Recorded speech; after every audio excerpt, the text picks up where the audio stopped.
Deadly decisions. Genesis chapter 9, verse 6. Whoever sheds man's blood, by man his blood shall be shed. For in the image of God he made man. Does God prescribe capital punishment for murderers? The issue of capital punishment is hotly contested today, both within and outside Christian circles. The slightest knowledge of the history of capital punishment reveals numerous misjudgments, abuses, and, sadly, pomp when it comes to execution. However, these failings are symptoms of humanity's shortcomings more than they are the shortcomings of the punishment. The abuses tend to cause disillusion with the punishment rather than the correction of the human flaws. The context of this verse is essential to understanding the responsibility God gives to humankind to police itself. Since the time of Adam, humanity's desire for divine power and prestige had not abated. Rather than return to God, fallen humanity continued its natural tendency to seek its own way. Over the years, humanity had turned so far from God that he declared that the wickedness of man was great on the earth, and that every intent of the thoughts of his heart was only evil continually. Genesis 6:5. The subsequent verses, Genesis 6, verse 6 through Genesis 8, verse 22, depict the universal destruction of humankind by means of the great flood. Sin had become so all-encompassing that God regretted having created man at all. Read Genesis 6:6. For the sake of future generations, he was forced to bring a corrupt generation to the grave, less 8 souls. Noah and his family were spared, and God established a new covenant with them. Read Genesis 9, verses 1 through 17.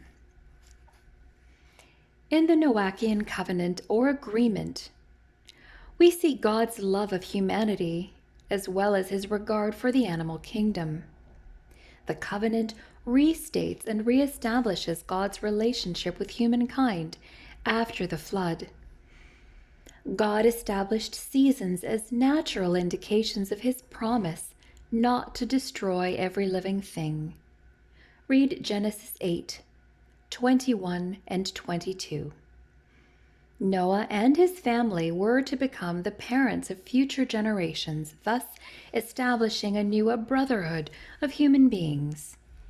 See Genesis 9, verses 1 and 5, and note the word brother.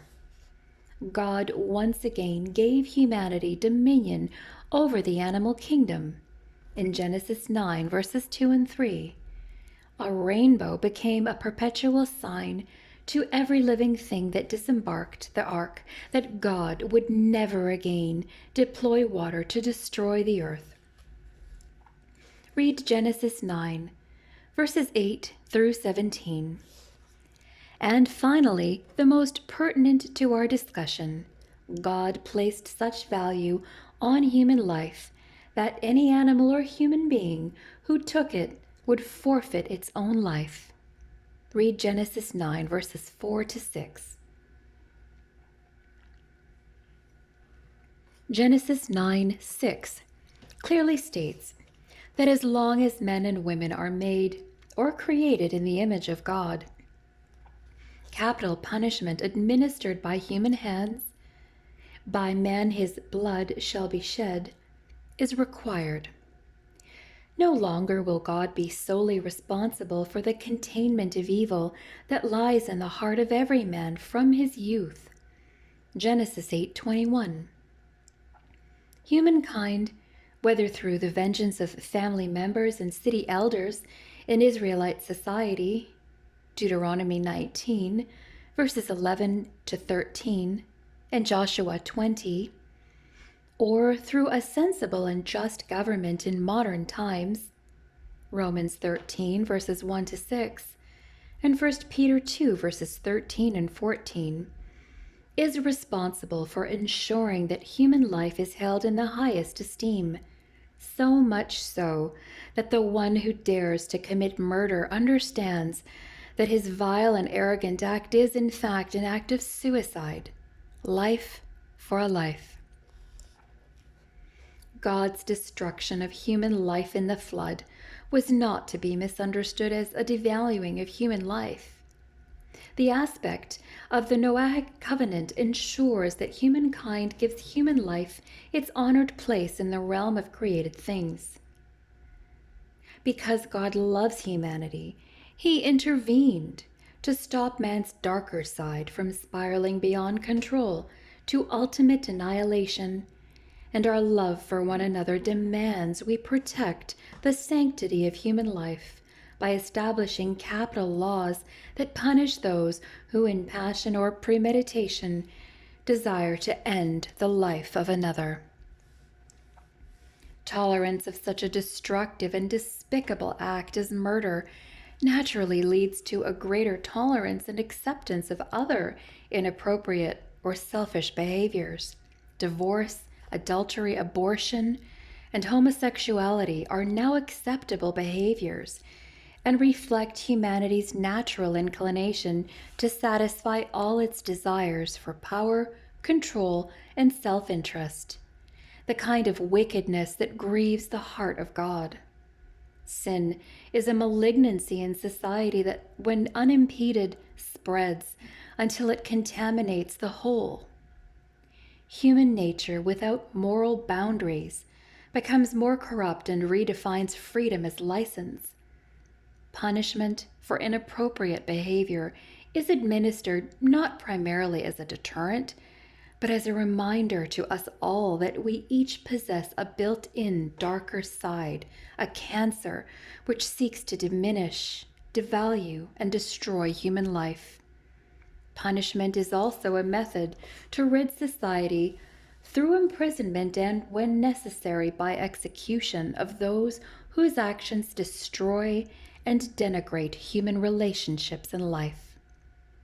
The Old Testament discusses unintentional killing in Deuteronomy 19, verses 3 to 7, and Joshua 20, verses 1 to 9. Capital punishment is not limited to Genesis 9:6. Other passages in the Old Testament include Exodus 21:12. He who strikes a man so that he dies shall surely be put to death.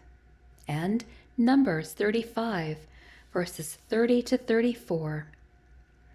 If anyone kills a person, the murderer shall be put to death at the evidence of witnesses, but no person shall be put to death on the testimony of one witness.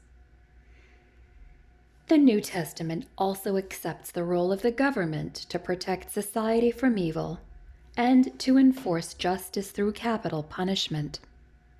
In fact, the execution of justice by the state allows its private citizens to follow the tenets Jesus clearly set in the Sermon on the Mount, to not resist evil and to turn the other cheek. Please see also 2 Corinthians 10, verses 4 and 5. For the weapons of our warfare are not of the flesh, but divinely powerful for the destruction of fortresses. It is the state's responsibility to implement the peace by force when necessary, which includes capital punishment, Luke 19:27, Luke 20, verses 9 to 16, and Acts 25:11, Romans 13, verses 1 to 7. These passages clearly delineate the difference between personal and social ethics, which are intended to work together for the safety and betterment of all society. No one can deny that injustices with regard to capital punishment exist.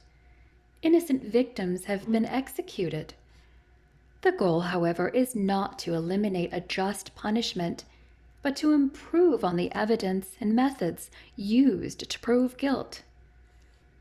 Certainty is essential to a guilty verdict.